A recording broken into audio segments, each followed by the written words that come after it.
Do not remove the ancient landmark which your fathers have set. So reads Proverbs chapter 22, verse 28. This is part of a section which begins with, "Incline your ear and hear the words of the wise, and apply your heart to my knowledge, for it is a pleasant thing if you keep them with you.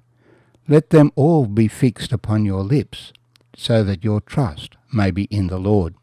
For the Lord has given us instructions about how we should live our lives, that we should avoid the pitfalls. And so, historically, boundaries have been set. And our proverb today, Proverbs 22, verse 28, says, "Do not remove the ancient landmark which your fathers have set." Now, of course, this immediately relates to a physical landmark, a post which sets a boundary.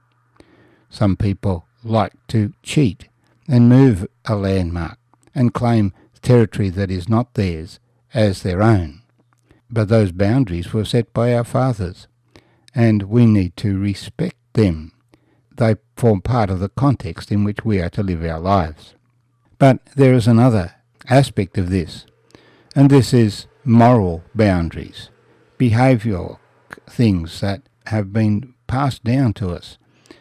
And these come in the form of respect for marriage, the way that we deal with other people, instructions about living.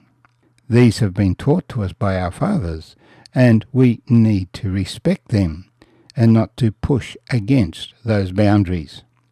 Why were the boundaries there? The boundaries are there for our good.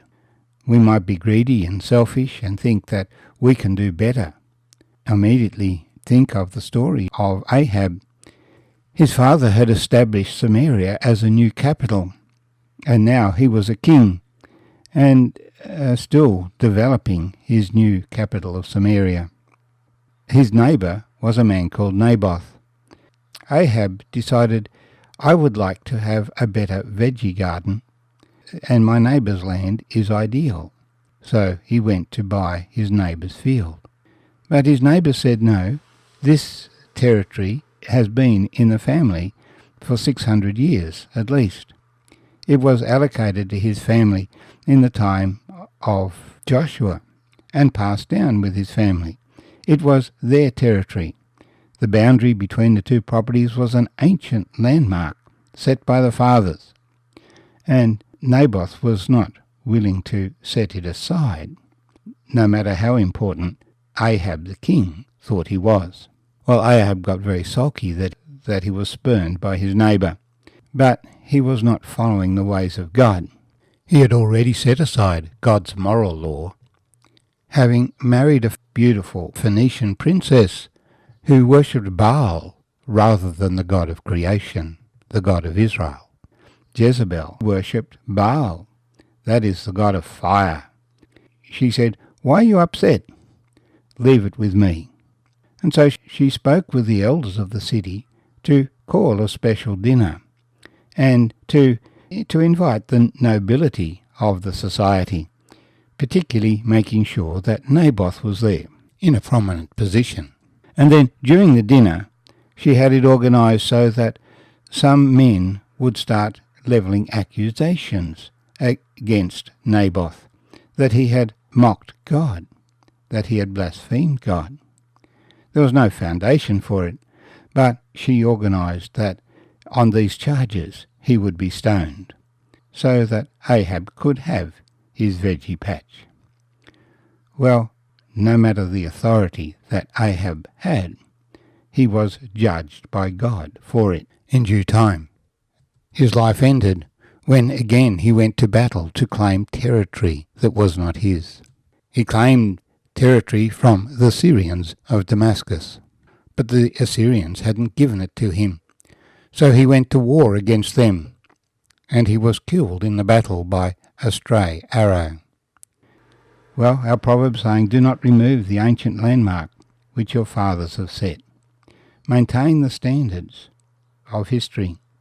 Don't be jealous of what others have, but rather use what the Lord has given you for the blessing of others.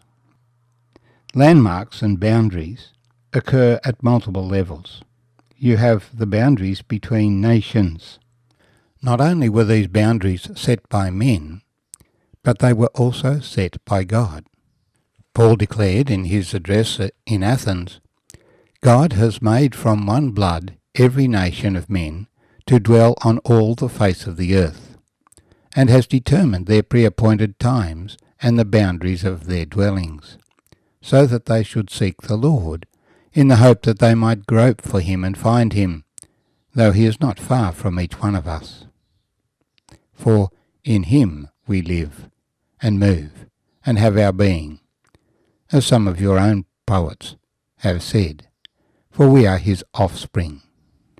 So it's not just men, our fathers, who set those boundaries, but God who established them, and God changes them from time to time. But throughout history, people have not been satisfied with that which God has given them, and there have therefore been wars, attacks, people seeking to increase their territory, take over the land of others. That brings great trouble. If you seek to remove an ancient landmark, then you will be bringing trouble on your neighbours and upon yourself. In these sayings of the wise, we have several things that we are told not to do.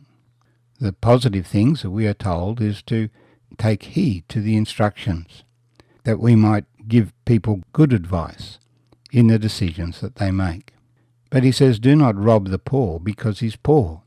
Don't take advantage of people just because they are easily exploited, because the Lord will plead their cause and plunder the soul of those who plunder them. You might get their property, but you will never find satisfaction by stealing from others or forcibly taking from others. And don't make friends with an angry man, he said. Don't travel with a furious man, because you'll begin to think his way and do his way. Choose your friends wisely, because you will become like them.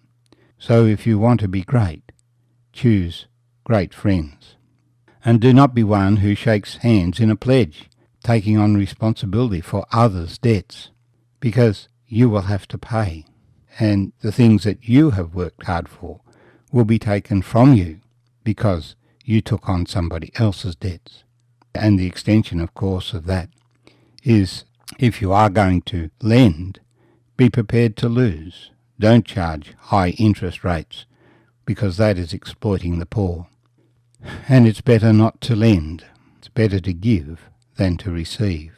And now we find, do not remove the ancient landmark. We are to respect others and the decisions that others have made, particularly the decisions our fathers have made. For the only commandment of the 10 that contains a blessing is that one that says, honour your father and your mother, that your days may be long in the land. This is speaking to the stability of our society, that we respect the situation and the lives of others. If we don't have that respect, society becomes chaotic as people seek to take from others. There's enough of that going on as it is, but God's word to us is that of respecting others and the decisions that others have made. Do not remove the ancient landmark which your fathers have set.